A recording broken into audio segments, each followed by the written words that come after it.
if artificial intelligence is what revolutionizing technology, immunology is going to revolutionize medicine. Your immune system is this amazing orchestra of soldiers helping to keep your body from getting cancer, fighting infection, doing things every day. It's a natural killer. So its job is to kill bad guys. Often we'll do natural killer cells before the stem cells because it not only helps to boost your immune system, it also has an effect on senescent cells.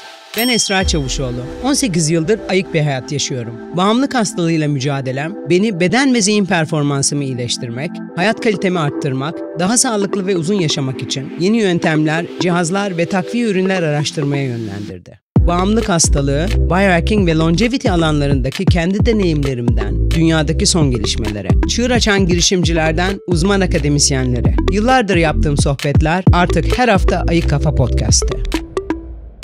Welcome to Ayık Kafa Podcast. I have Dr. Adeel with me. I really ran after him to make an interview appointment, but I'm so excited. Welcome, Adeel. I'm going to just give a little briefing about all the amazing things that you're doing or you're creating, inventing. I've been doing this podcast since January, but my journey with stem cells started back in 2020, actually. I heard the conversation of Mel Gibson and about the Panama Stem Cell Infusion Center, let's say. And I've been very interested into them. Before that, we have a plastic surgeon here in Turkey that he was very involved with stem cell. We never exactly knew what type he was using, but he had a partnership with a blood bank in America, so he was able to bring in some. So I can easily say that a good 10 years or even 13 years, starting from my face, then intravenously, then exosomes, etc. I've been really interested and involved into them. But since I did the podcast, I already had 3 different guests that we discussed stem cell. One is a stem cell researcher and exosome researcher, and you can only understand they're very conservative on the new things that it's coming into the market. The second one was a plastic surgeon, actually not plastic surgeon, she's a heart surgeon, but doing all these stem cell procedure like fat graft, autologous stem cell, they're doing the skin biopsy and making it multiply or whatever, however you call it. And last episode was with Christian Drapeau about your own stem cell. So I'm kind of knowledgeable about that. But Adeel, when it comes to you, it's not just stem cell. You are in the forefront of this regenerative medicine.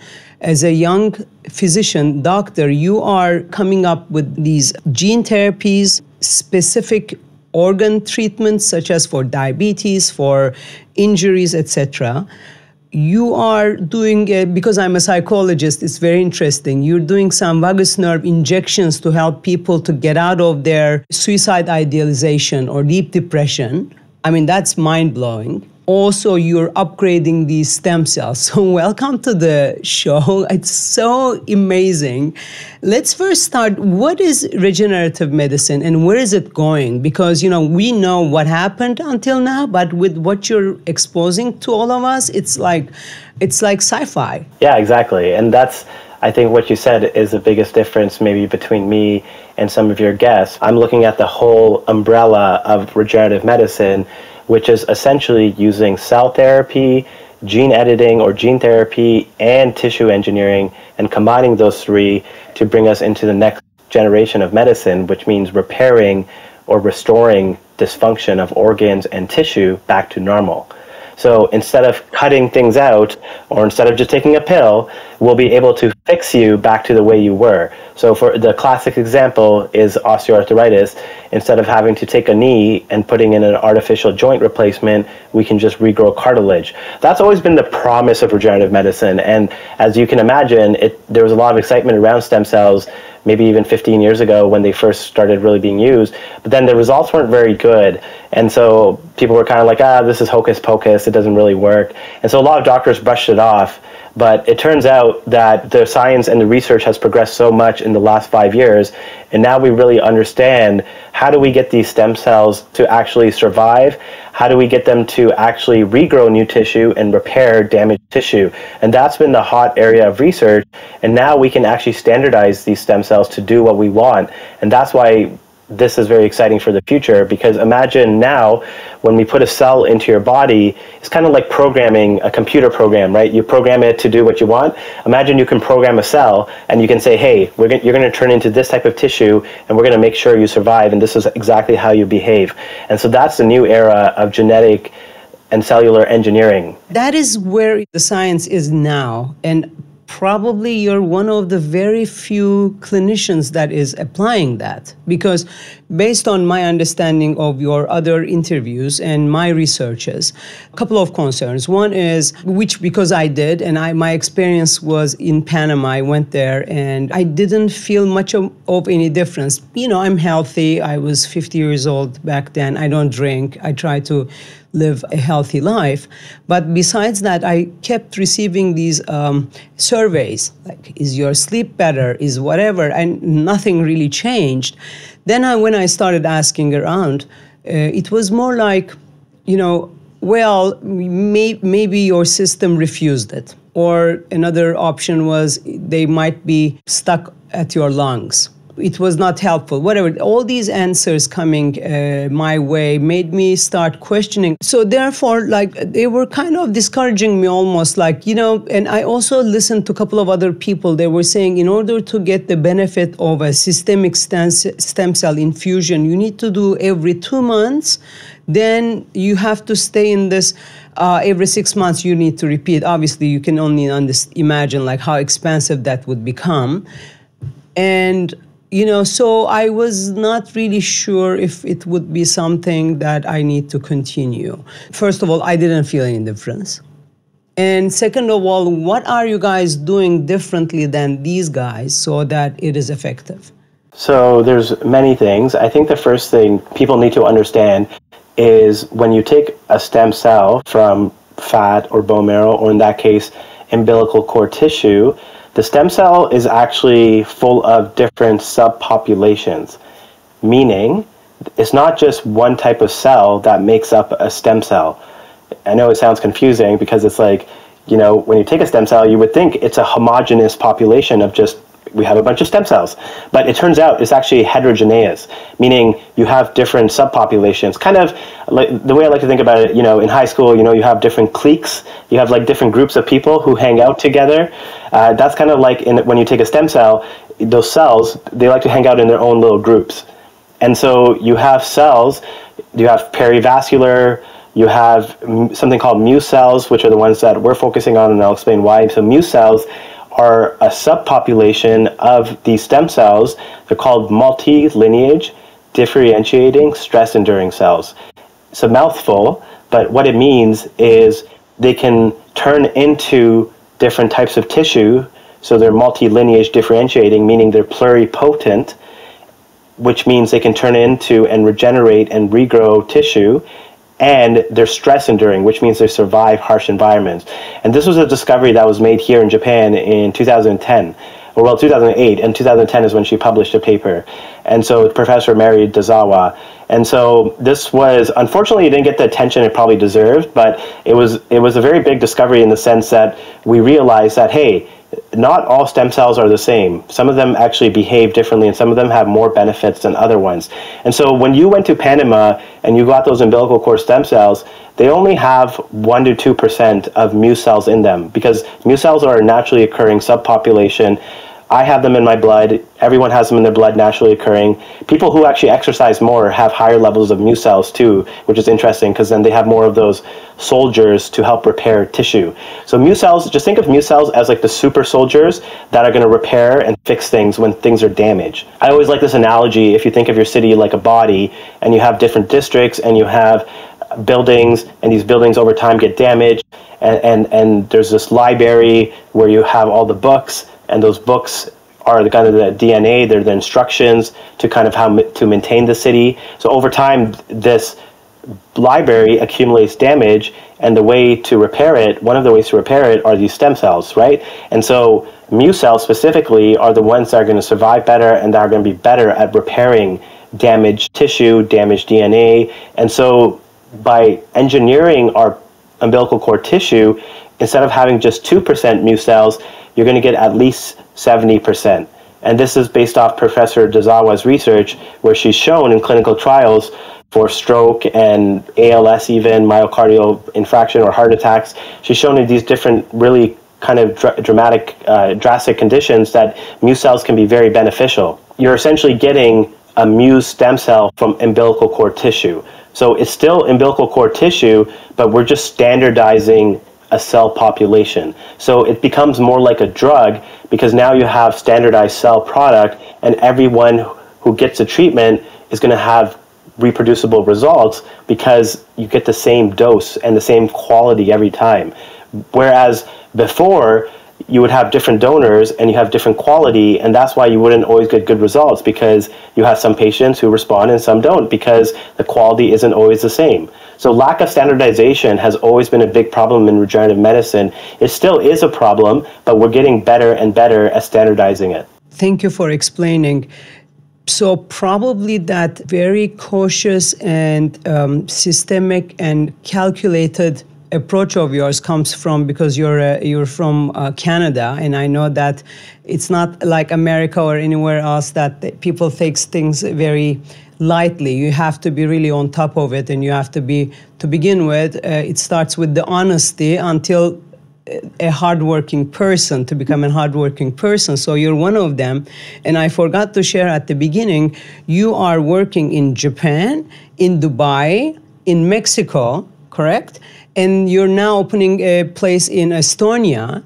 So you're kind of covering the world, and you're standardizing also your institution, which is Eterna Health. So people who are anywhere in the world, whichever location is closer to them, to get these very special treatments, they can go in one of these locations and will always get the same standards, which is like really, really important. But now that you explain about Japan, it makes so much sense that you spent a fair amount of time in Japan. So the reason I chose Japan was because Professor Yamanaka was given the Nobel Prize for the iPSCs, the induced pluripotent stem cells, which is basically taking that skin biopsy that you were talking about earlier and using transcription factors to reprogram it. And it basically makes these old cells young again. So it's an amazing discovery. However, these cells can cause cancer or tumors, so they weren't used clinically, and they're still not really being used clinically. They're starting to be clinical trials, but these cells are obviously very challenging because there's genetic manipulation, there's cellular reprogramming, and so there's a lot of work that goes into making them. And so MUSE cells, on the other hand, they were also discovered in Japan, and only a few years after the iPSCs, or the Yamanaka cells, and they didn't get much attention, unfortunately, because obviously Yamanaka got all the attention. And so the MUSE cells kind of got forgotten about. But they're an amazing discovery too, because MUSE cells are naturally in our body. You and I both have MUSE cells right now in our body helping repair things. And so you don't need to genetically alter or manipulate anything. They're just there. And so that's the reason why I came to Japan, because I met with the actual scientist who discovered the MUSE cells, and I'm doing some research with her and collaborating with her as well. I have two questions following that. One is, these MUSE cells, are they in our blood or in our skin or everywhere? They're in our blood circulating. And so they're not like, because we have something called stem cell niche or niche. Your gut lining in your intestine has to regenerate and repair every 3 to 5 days. So you have a new gut lining every 3 to 5 days. And what helps to cycle that is the stem cell niche that's in the gut, and it comes in, the stem cells come and they help to renew and turn into new tissue, right? So your body's constantly undergoing this cellular metabolism of renewal and regeneration and repair, and MUSE cells are responsible for helping with that repair, but they don't stay in one spot. They circulate throughout your body, and then they go where they're needed. So they have a very strong, what's called homing mechanism, which is why what you said earlier was very accurate, which was that when you got the IV in Panama, most of the stem cells got trapped in your lungs and they don't go to where they need to. Whereas MUSE cells, they don't get trapped in the lungs as easily, and they actually migrate to different areas, including the brain. And this has been shown in clinical trial with stroke patients, where they're able to get stroke patients to walk again and get them out of disability here in Japan. Okay, that all these things that I listened about you, I didn't catch that MUSE cell factor. So you are working with MUSE cell, but you are able to program them to become whatever you want? Yeah, because they're pluripotent. MUSE cells are inherently pluripotent. So that's the beauty of MUSE cells. They're like, they're like those iPSCs we were talking about, but they don't have the risk of cancer. So they don't turn into cancer, and they won't grow uncontrollably. So they have a regulated ability to turn into new types of tissue.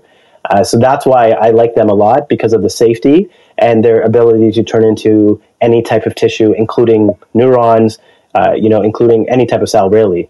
So do you use these from other people or from the persons itself? You can take them from your own, but the problem with your own is your stem cells age, right? And as you get older, your stem cells get older too. So unfortunately, your stem cells aren't very effective, especially after age 40.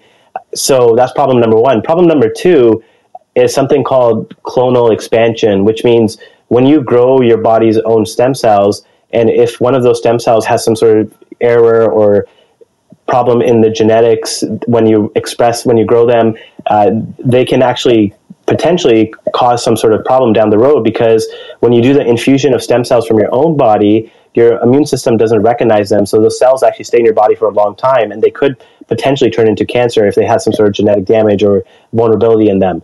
Versus umbilical cord stem cells, which are from healthy donors. And just so you know, and your audience knows, we throw away more than 90% of our samples because they don't have enough MUSE cells in them to begin with. So they have to be very healthy donors. We get them from umbilical cord tissue after C-section birth, and then they go through a rigorous process of testing.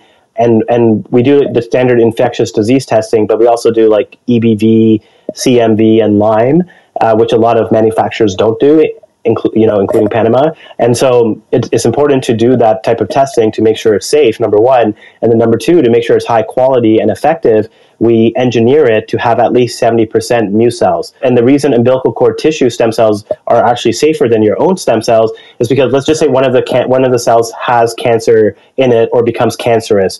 Your immune system is going to clear out those umbilical cord stem cells within 3 months. They're gone. Like this, there's been many studies on this. Like they don't stay in your body. Your immune system eventually recognizes them, and they're eventually taken up by your immune system and processed. So they're not going to cause any sort of ability to turn to cancer or tumors, and that's why I like the safety behind it as well. So that's one. Also, besides that, if I'm not mistaken, you also do let's say a skin biopsy and somewhat use Yamanaka factor system, reintroduce that to the body to become whatever it's necessary. Can you tell us? Yeah, exactly. So there's MUSE cells, which are pluripotent, and then there's the Yamanaka cells, or iPSCs as they're called, which are also pluripotent. Now, the iPSCs that we have, because we are doing research with University of Toronto right now, and we're just doing the analysis of those cells. But essentially, the technology and the company we're working with, they have a patented technology, so it prevents tumors or cancer. So it's a gene edit inside of the Yamanaka cells. So if the cells start growing uncontrollably, it will stop them from growing. So it's a kill switch built into it. So basically, these Yamanaka stem cells can be programmed to turn into, for example, beta islet cells. So that's one of the studies we're going to do, is we're going to program to turn into beta islet cells, which are the cells in the pancreas that generate insulin. And then that way you can transplant them into the pancreas, and then you can get new insulin-producing cells to treat diabetes. And this has already been done by a company called Vertex. It's being done in China now too. I'm not necessarily the first one to do it, but I believe we'll be the first group to really put it into a holistic way, which means we're going to treat the whole body from an autoimmune perspective and optimize the environment. And because you have to make sure that the microenvironment in which you're putting the cells in is favorable, or else the cells don't survive. And if the cells don't survive, then obviously they're not going to do their job. And that's why a lot of people don't get benefits too. Like, for example, in your case too, we have a whole protocol we get people to do with peptides and other things to do before they do stem cells, because we want to make the microenvironment as favorable as possible. So when you do the infusion or when you do the treatment, the cells have the highest chance of success in doing what they need to. Obviously, now that we have MUSE cells, we have much better cells that can survive. But especially with the first generation umbilical cord stem cells, most of them die. In fact, more than 90% of them die within the first 24 hours. Yeah, I also heard that. So, you became very suddenly, I guess, not suddenly, but you became very famous with your work with Tony Robbins, many NFL players, and you have a journey to Dubai with the owner of the tallest building, I guess. So I want to say to my audience that you're not only doing that, to make people young, you're really treating untreatable injuries. That's very important. It's not just like what we hear, like, people like me or people around me, mostly in this biohacking world, it's not really spoken about that, I had a knee injury and you heal it. It's more like, I want to live until 150 years old, so I did certain stem cell regeneration. But how you started is more treating a problem, knee, hip, whatever. So you're more looking into healing people rather than just making them young or beautiful. Yeah, I think to me that stuff is like icing on the cake, It's just like a nice bonus that I get to do. Honestly, it's just a hobby of mine because I enjoy myself looking young and feeling young and having energy, and I want to live for as long as possible, ideally for a very long time. And so because I'm into it for myself, that I just share with other people. And then I started getting popular for longevity and anti-aging. But to be honest, that's not my really specialty. My specialty is interventional pain and sports medicine. And now, because of stem cells and gene therapy and all the stuff we're doing, we get a lot of the most complex cases from around the world. We get long COVID, we get fibromyalgia, chronic complex regional pain syndrome. We get some of the cases like mental health things, like PTSD, trauma, and a lot of really challenging cases that they've been to 10, 15 different doctors, and we're the only ones that are able to help them. And I take a lot of pride in that, because that to me is really where I get a lot of joy, because I'm able to bring these patients back to functioning, or I'm able to help restore their life. I think treating the celebrities is great because it raises awareness, but obviously the thing that brings me the most joy is helping the people who are suffering and need the help the most. What I like about you, Adeel, is that the way you're approaching is, if I don't treat the celebrities and if we don't make these big chunks of monies, I wouldn't be able to take that and put into research and make it more available for majority of the people who can also not afford. That's a beautiful way of approaching. Otherwise, it's just being famous and exactly. I call it the Robin Hood. It's a Robin Hood model. It's you're not stealing from the rich, but definitely there's a redistribution in that sense, and that's the whole idea. And that's why I like this whole cosmetics and longevity stuff, because a lot of the people who are doing that obviously have the money to afford it. Yes, they're doing it for themselves, but at the end of the day, it's also helping someone else, because then we're able to do research and we're able to potentially reduce the cost for someone who's disabled or someone who can't afford the full price. You also are offering so many more than just, local or systemic stem cell. You guys are really in the forefront of almost anything. You have gene therapies. I heard that you have I took a note, placental implant injection instead of NAD, so that instead of taking NAD infusions or pills and whatnot, it lasts like multiple months. You do have an upgraded exosome helping the person, whichever way they're applying. Treatment lasts longer. The exosome stays there longer. You work for the brain, to treat the brain, the vagus nerve, therefore the psychology of the person. You guys do face treatments, but in all of them, you're looking in a very advanced way. It's so it's so amazing. So for all of these things, one would look to you from outside. If they don't dig in like me or like your patients or whomever interviewed you, they would think that, oh, this guy treats everything. So I don't know if they're legit or not. But when it comes to things that you're treating and the way you're approaching, I mean, it fascinates me. So let's talk a little bit about these gene therapies, because I never heard it before. You were sharing, I think it was in Dave Asprey's podcast that I heard about these gene therapies. And I'm saying, oh my God, that's really, we're becoming a new generation of humans that we are really able to treat things. How are you guys doing these gene therapies? Just to give a little bit of a history lesson on gene therapies, because people obviously get a little bit scared when they hear gene therapy. What happened with gene therapies, because the research started in the 1980s, and it was very exciting and promising, but unfortunately there was a case in the late 90s where a young patient passed away from a viral gene therapy, meaning they use a virus. So gene therapy just means you're introducing some sort of foreign DNA into your body, or you're editing your own genetics. And so viral gene therapy was the most common, and is still the most common used. But viruses, have some risk with them. They're still fairly safe, but they have some risk, and they're also expensive. And so those are what were used in research, and that's what was used for a while. And then because of that incident with the young boy, they paused gene therapy research for like 10 years. And then they picked it back up, and then it started moving. But people continue to use viruses. So our group, instead of using a virus, we're using what's called a plasmid.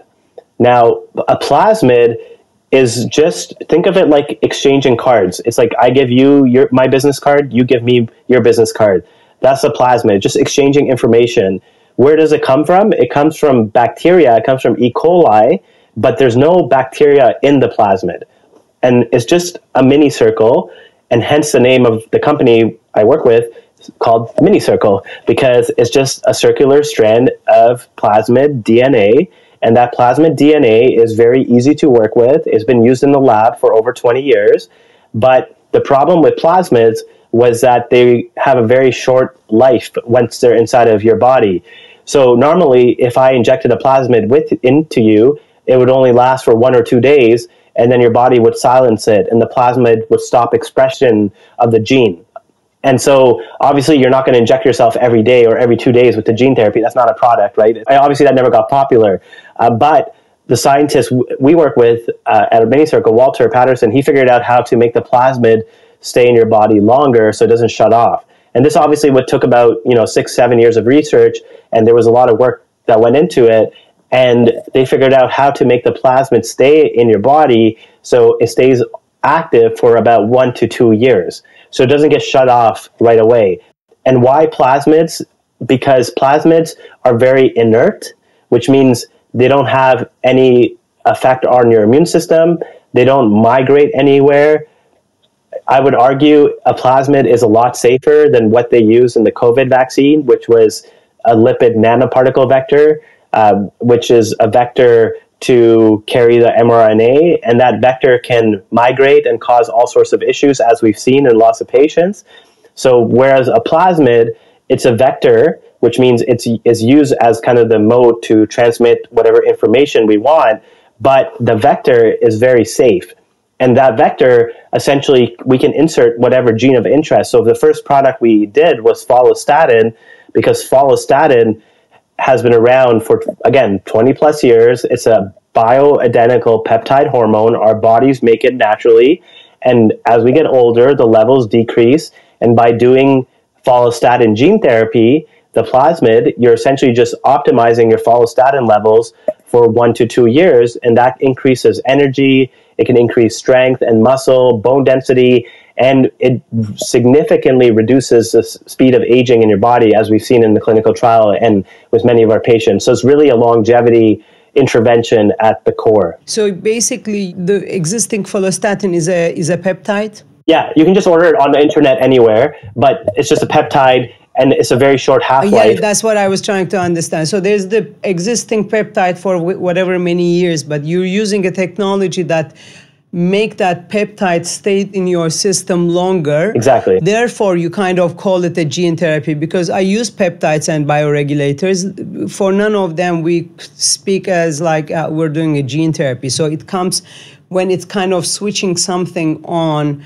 to last longer. Especially, I think it's amazing for, especially, yes, for athletes, yes, for people who want to live longer. But, you know, I have many people around me that I'm really trying to influence them that you need to do more weightlifting, you need to eat more protein. And believe me, it's really difficult to convince these people. So it's kind of like making their life in a way that, I don't want to say easier, but healthier, because of the sarcopenia scare, because of in older ages you fall and you break a bone or whatnot. So it's helping the muscle to how does it do though? Like, is it that endlessly the muscle grows? Obviously not. I was thinking for myself, and I was just like looking to the mirror. I have enough muscles. If I do that gene therapy, where would it take me? That was my question to myself. So the reason a lot of women like it is because it has what I would say a body recomposition effect, meaning it improves the mitochondria function, so it helps with cellular metabolism. So it makes it easier to put on muscle, but it also makes it easier to lose fat.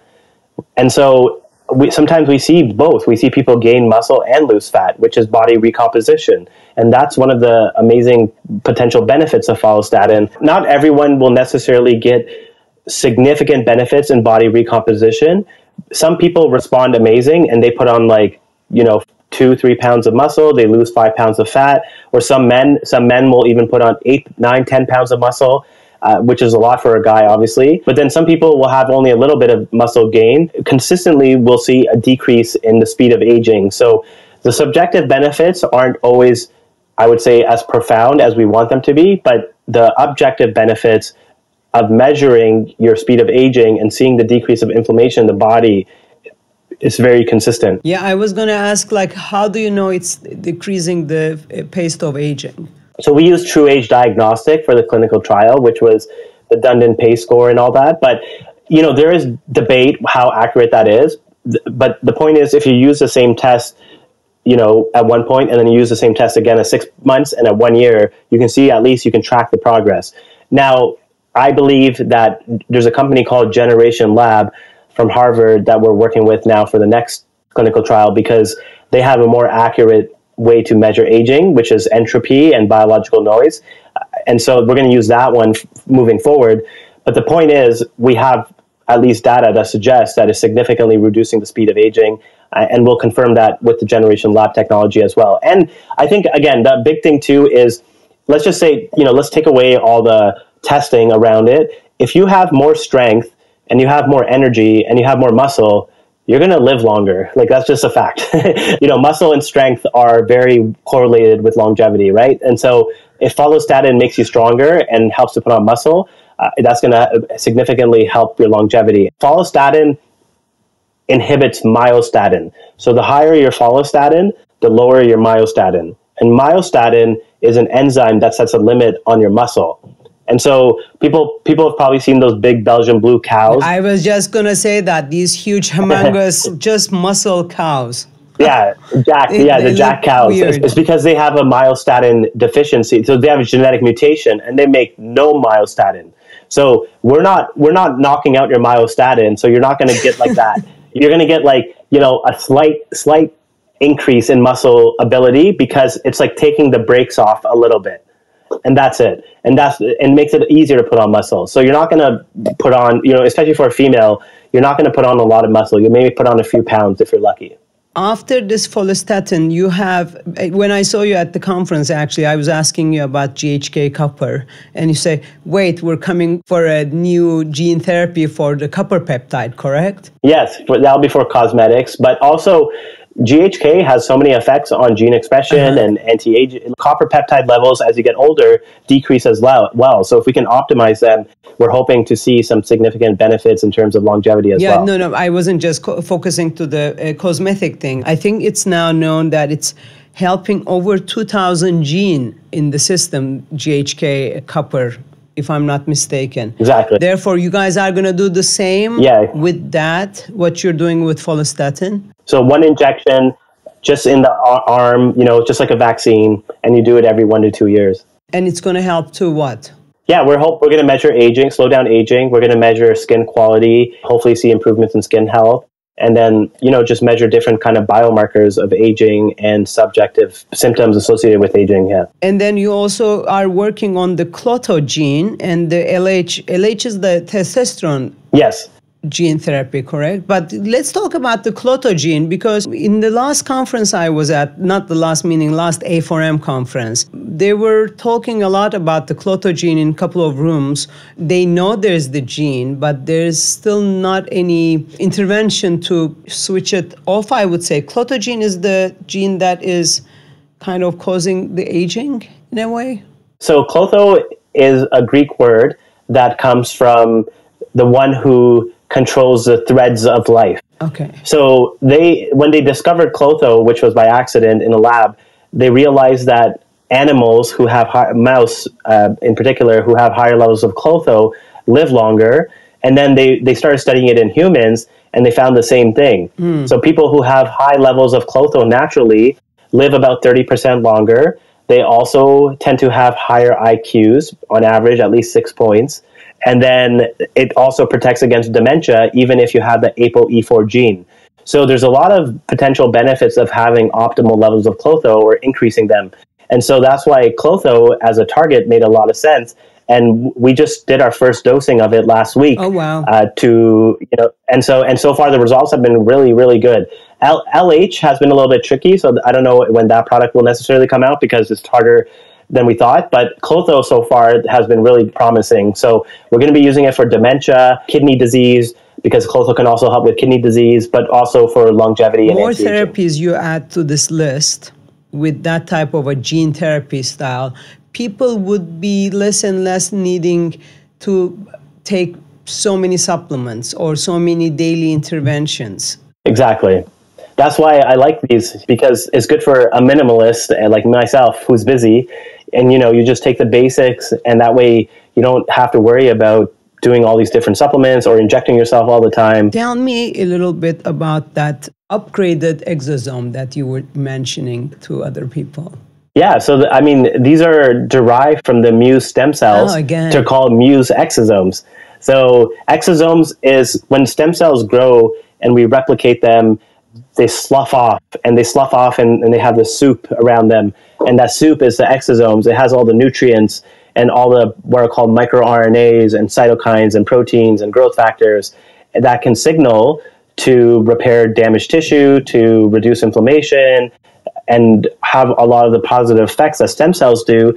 But exosomes only stay in your body at most for a few days. So a lot of scientists think they only stay there for maybe even hours or minutes, and then they're gone because they're so fast acting. They just act on the receptor, they send the signal, and then they're clear, and then they're gone because they're tiny little signals. And so stem cells stick around longer, which is why stem cells can have more potent effects. But exosomes can still be very useful for many, many things, including cosmetics, IV. And they cross the blood-brain barrier easily, so they can help with stroke and other neurological conditions. We use them in depression and long COVID for neuroinflammation, and then we use them for injections as well for like tendon tears or muscle tears and a lot of sports injuries, I would say, is where exosomes work really well as well. Obviously I did exosomes as well. I tried to do most everything. I have two friends actually, they're professors at the university here, and they're in the cancer research and stem cell researchers. And they do some studies and research studies. And in one study was with mice to make them younger. So they made two mice get old with like sugar-induced whatever. I don't know these technical terms. And then for 30 days to one of these mice, they injected exosomes subcutaneously. And now it's their time to like dissect that mice and to see what's happening. They see a huge improvement in their brain size. Normal size of the mice, one became obese, the other one was fitter, and now they're going to be looking organ by organ. Yeah, there's actually a study published just 2 months ago on on extending lifespan with intravenous exosomes in mice. Because obviously you can't do that in humans, but in mice you can see until they die, and they extended lifespan about by 12% with regular infusions of exosomes, which would probably translate to doing exosomes, every 4 to 6 months in humans. And so I think for longevity, and based off the study there's definitely implications for using it for anti-aging, because it helps with something called PGC1 alpha, which is essentially a regulator of mitochondria biogenesis. And if you can help produce more mitochondria and help with mitochondrial dysfunction, you'll help with longevity, because mitochondria is really the root cause of aging, cancer, so many different things. Because everything is, we're learning that everything is metabolic in nature, like metabolic disease, and it all starts with the mitochondria.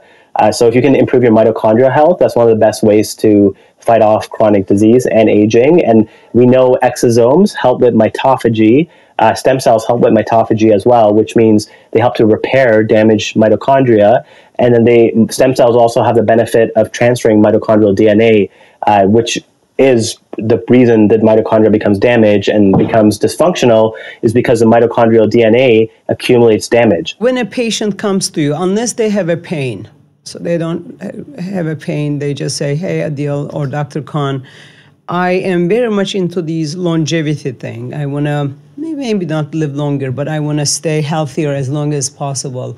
What would be your approach? Do you just start giving these things, or you do some blood work, MRI?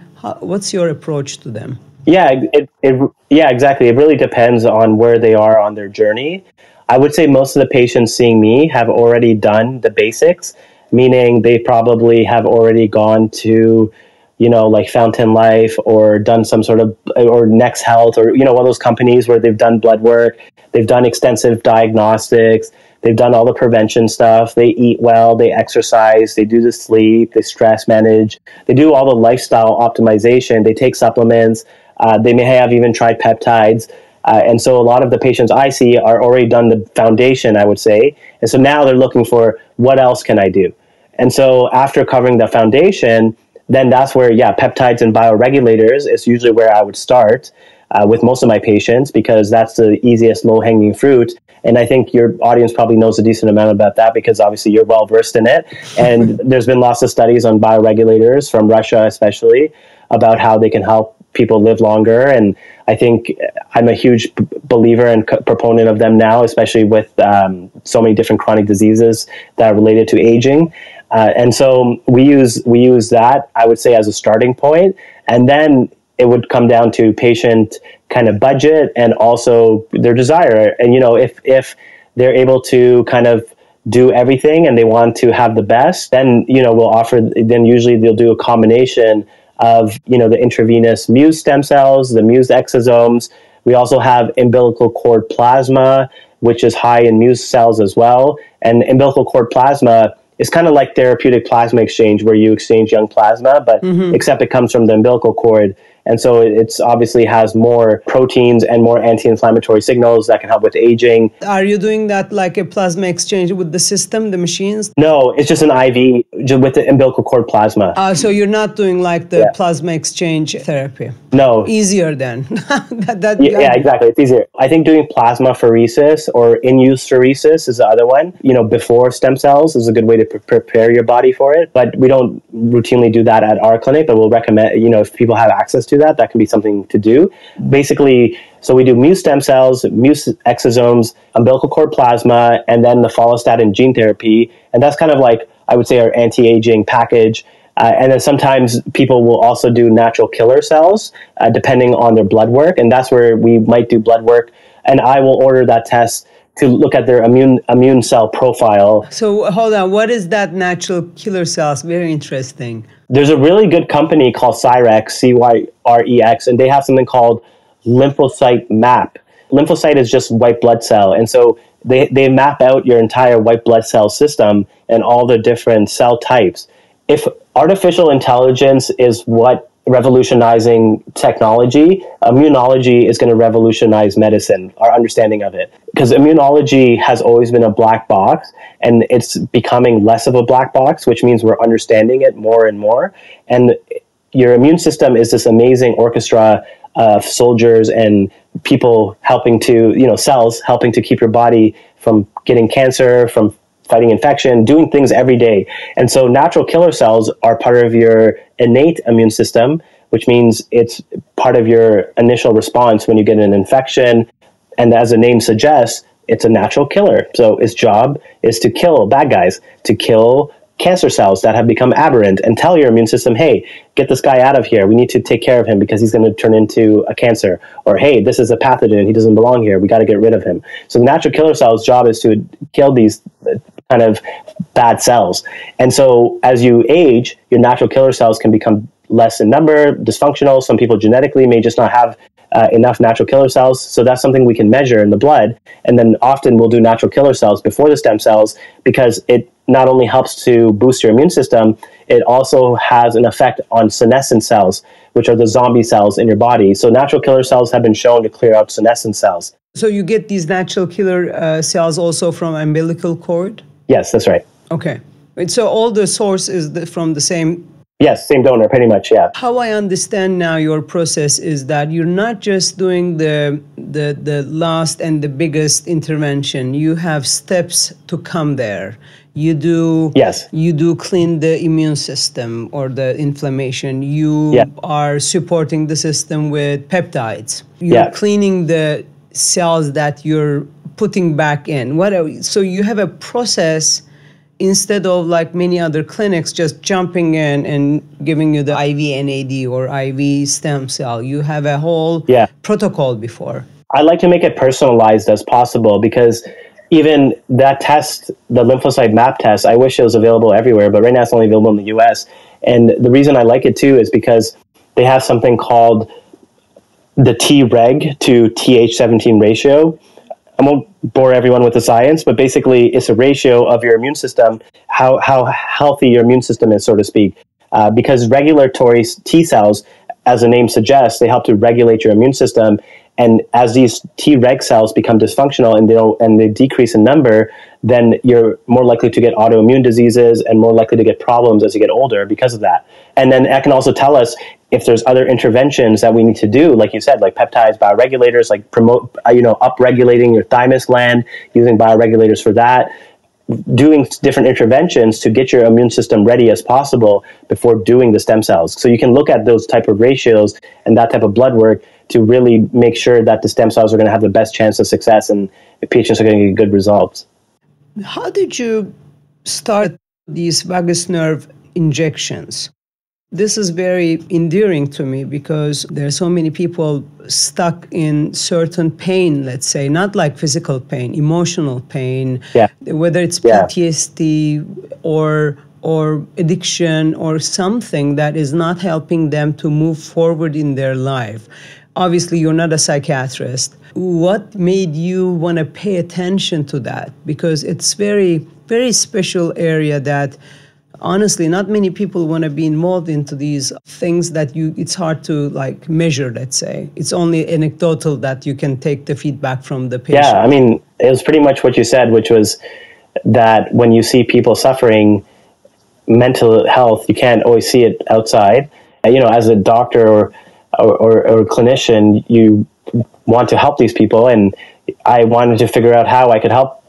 In particular, it started with one patient of a friend of mine, a colleague who works with us. He used to be in the military, and he had one of his ex-military special forces operatives had really bad PTSD, post-traumatic stress disorder, to the point where he was suicidal. And he had 4 kids, has a wife, and was kind of just struggling to survive. And this was after he went to war and was deployed and all that. And Canada, the country is very far behind in many ways. And one of the ways we're far behind is in our medicine that's available. And so with Canada, you can essentially just do therapy and there's drugs that they can give you. But if the drugs don't work, which they didn't in his case, then the only other option is medically assisted suicide, which is very sad to tell someone who has a family that you can just kill yourself because there's no other option for you.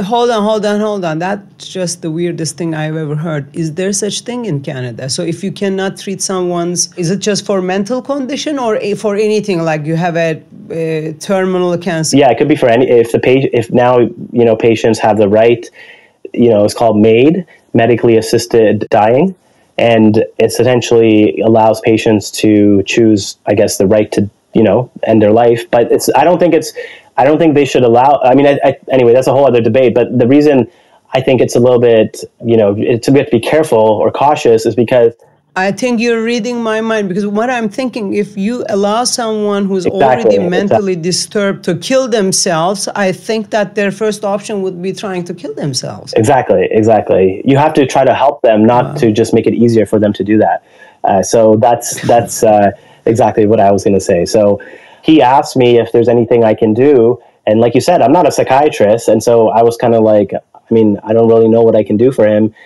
So I started doing some reading and research, and then I talked to some friends, and then I read about the stellate ganglion block, which has been around for 20 years in medicine, which is where they use an anesthetic to block the nerve, which is a stellate ganglion, which is around your neck here. And basically, it calms the nervous system down. It calms the flight or fight response, which a lot of patients with PTSD, their autonomic nervous system is dysregulated. So they're always in fight or flight, meaning their cortisol is dysregulated. They can get palpitations, they get nightmares, they get anxiety, they get panic attacks, all this other stuff that can happen because of fight or flight. And so that procedure has been around for a long time and studied. But as a regenerative medicine doctor, I'm kind of like, well, this is just like a block. There's no real there's nothing in there that's actually fixing the problem, right? I always like to fix the problem if I can, right? And so I was like, why don't we fix it by trying some peptides and exosomes? And so there's a doctor in the US, Dr. Matt Cook, who was doing something similar, but he wasn't doing it exactly the way I do it now. And so I learned about what he was doing. And then we kind of looked into it and started exploring how can we manipulate the vagus nerve, which also is a gateway to your relaxation system, and we know becomes dysfunctional, and without having to just block it. So that's where the exosomes and peptides came in, because they help to signal and restore signaling and restore nervous system dysfunction. So now instead of just having a block, we're using peptides into the stellate ganglion as well. And so it's kind of reprogramming the nervous system. So it's calming it down, but then it's also having this reprogramming effect. And then that way we see patients get long-term results, not just, 3 months or something. I've had many patients who's been well over a year and they're still doing well. It's a bit courageous to be trying, but I think when you see someone in front of you that there's no other option, it's okay to try anything in a way. It saved his life. After the procedure, he cried in the parking lot. My colleague told me, because he felt different right away. And then he's playing hockey. He's back to a normal life with his kids and his wife, and he's not suicidal anymore. So, just saving that one life was enough for me to be like, okay, well, this is clearly worth looking into. So, Adeel, let's summarize everything that we've been through. So, basically, my understanding, the way you look, because you're a young physician, I don't know how old you are, but obviously you're younger than me, it looks like. But, you're looking in such an innovative way. That's why you're also the CEO of your clinics, because you have to also think like, what do I do to be better than other people, also safer than other people, so that Tony Robbins, or one of the richest men in the world in Dubai, trust you and come to you.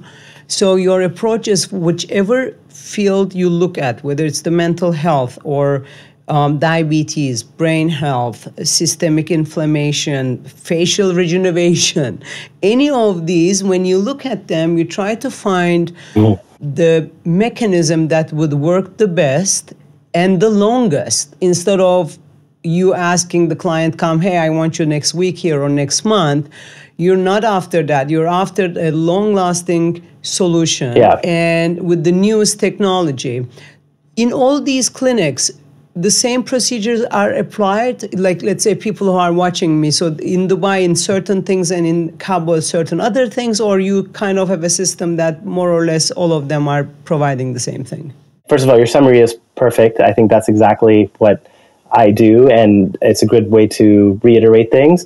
And then the clinics, I would say Lithuania, so the one in Europe, and the one in Japan are more specialized for cancer treatment. That's probably a whole podcast on its own, but they do something called immunotherapy. And they've been treating cancer in Japan for 20 years using cell therapy, the natural killer cells that we talked about, and dendritic cells as well, and a few other things. So they have a bit more specialty for that. Japan, also, the doctor we work with is a plastic surgeon, so she specializes a little bit more in cosmetics for the face and everything. But other than that, everything's the same. Follistatin. Yeah, everything else is the same. So they can reach out to your clinic. It's just eterna.health. Eterna.health. Whomever would like to have any of these treatments and more, they can reach out to their customer service, I would assume. Yeah. I would love to come and see you. I don't know which location would be easier. Probably Dubai. Estonia seems pretty close to here as well. It is. Being in Turkey. Yeah, there's direct flights, actually, I think that from a couple of hours from there. Yeah. I mean, thank you so much. This was such an amazing podcast. I mean, I could go for hours, but I'm sure you have other things to do.